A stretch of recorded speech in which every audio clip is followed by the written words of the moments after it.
Hi, ఎలా ఉన్నారు? బాగున్నా. I'm doing. How are you? అంటే ఆల్మోస్ట్ 1 year అయిపోయింది మిమ్మల్ని అగ్ని పరీక్షలో చూసి. సో మళ్ళీ ఇప్పుడు అగ్ని పరీక్ష ఉంది. సో మీకు మళ్ళీ వెళ్ళే ఛాన్స్ ఏమైనా ఉందా? అగ్ని పరీక్ష మాది అయిపోయింది. So we doesn't come in commoners now.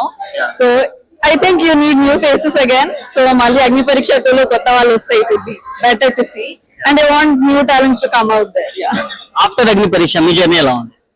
After Agni పరీక్ష నా స్టోరీ చాలా మందికి తెలిసింది. అండ్ ద థింగ్ ఈజ్ నాది చాలా ఎమోషనల్ స్టోరీ ఉండే. I was talking about women safety and all.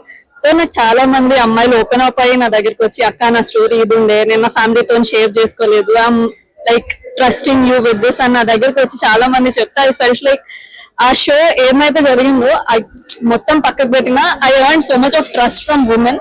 So that's what I got from the show. మీతో పాటు కామనర్ గా వచ్చిన కళ్యాణ్ కావచ్చు, డిమాండ్ పవన్ కావచ్చు, లైక్ టాప్ 5 వరకు ఉన్నారు, ఒకరు విన్నర్ కూడా అయ్యారు. సో వాళ్ళ గురించి ఏం చెప్తారు? డిమాండ్ అంటే ఈ వాజ్ లైక్ వాడు చాలా రోజుల నుంచి ఇన్స్టాగ్రామ్ లో కానీ బ్యాక్గ్రౌండ్ లో ఇండస్ట్రీలో చాలా కష్టపడ్డాడు. అందరు ఏమనుకుంటున్నారు అంటే ఒక అగ్ని పరీక్షతో పైకి వచ్చిందని అనుకుంటున్నారు. But he has so much of history. వాడు ఇన్స్టాగ్రామ్ లో చాలా కష్టపడ్డాడు, చాలా ఫాలోవర్స్ పెంచుకున్నాడు. అదే కాకుండా సీరియల్స్ లో కూడా హీ ట్రైడ్ రోమ్. కానీ వాడికి ఒక పాయింట్ ఉంటది, హైప్ పాయింట్, అది అగ్ని పరీక్ష వల్ల వచ్చింది. And I'm very happy that he went to Bigg boss.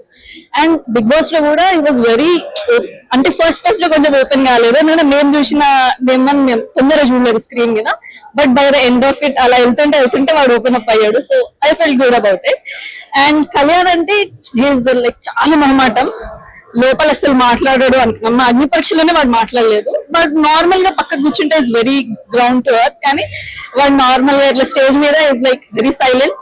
ఆ లోపల కూడా అంత ఎక్కువ మాట్లాడలేదు. ఐ థాట్ అదే అందరు అర్థేస్తారో కూడా ఏమవుతాను అని అనుకున్నా నేను.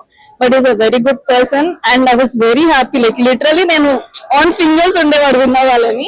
ఎందుకంటే కామనర్స్ నుంచి వెళ్ళి అంత పెద్ద షోకి విన్ అవ్వడం is like God's grace. So ya, that's about.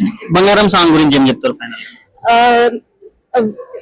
Demand చాలా రోజుల నుంచి, as I said you, he's doing background work so much. And ఈ సాంగ్ తోని he started production house DP product creations అని. And he's doing it for his father. And like ya, అది ఒక goal అందరికి. So I full like వాడిది చాలా loss అయింది ఈ ఇయర్ లో. And I don't know how he survived all that with keeping up work graph. And I'm happy for him. నేను ఎంబీకి వచ్చి వాడిని ఫుల్ స్క్రీన్ లో ఈ రోజు సాంగ్ లో చూసాను. ఐ విష్ సమ్ డే అదే స్క్రీన్ మీద వాడు హీరో అయితే నాకు చూడాలని ఉంది. అండ్ ఇది మీ గురించి, లైక్ మీరు జిమ్ ఫ్రీక్ మా అందరికి తెలిసిందే. సో ఏమైనా టిప్స్ చెప్తారా కొత్తగా స్టార్ట్ చేసే వాళ్ళకి? టిప్స్ ఏం లేవు. Fitness starts from the kitchen. So ఏం తింటున్నారో చూసుకొని తినండి. Quit the bad habits. అప్పుడప్పుడు చేయండి, it's okay. But staying fit is like a life style. So ఒకసారి మీరు స్టార్ట్ చేస్తే దాంట్లో నుంచి బయటికి రాలేరు. And yeah, start your fitness journey wherever you are. If you are kid, if you are bigger in your age, ఎక్కడున్నా you can start. And ఒక మాట ఏంటంటే there are people who don't have physical like strength. అంటే strength ఒకటే కాదు, handicap people ని నేను train చేస్తాను. వీళ్ళందరినీ చూస్తే నాకు లోపల అనిపిస్తుంది, సమ్ పీపుల్ ఆర్ లైక్, ఓ వీళ్ళకి బాడీ మొత్తం ఉన్నవి చేయట్లేదు. Some people are like pushing so hard from their core. కొంతమందికి చేతులు ఉండవు, కాళ్ళు ఉండవు, డిసీజెస్ అవుతాయి. ఇవన్నీ కాకుండా మీ బాడీలో ఒక ఫ్యాట్ మాత్రమే ఉంది. చాలా మంది స్టార్ట్ చేయడానికి భయపడతారు, బికాజ్ నేను ఫ్యాట్ ఉన్నా, నేను జిమ్ కి వెళ్తే మనుషులు ఏమనుకుంటారు, ఇదంతా నడుస్తుండదు బ్యాక్గ్రౌండ్ వాళ్ళ హెడ్ లో. అందుకు చాలా మంది జిమ్ కి రారు. Just go, make yourself on the gym floor మీదకి వెళ్ళిపోతే everything will get started from there. Thank you and all the very best for your future.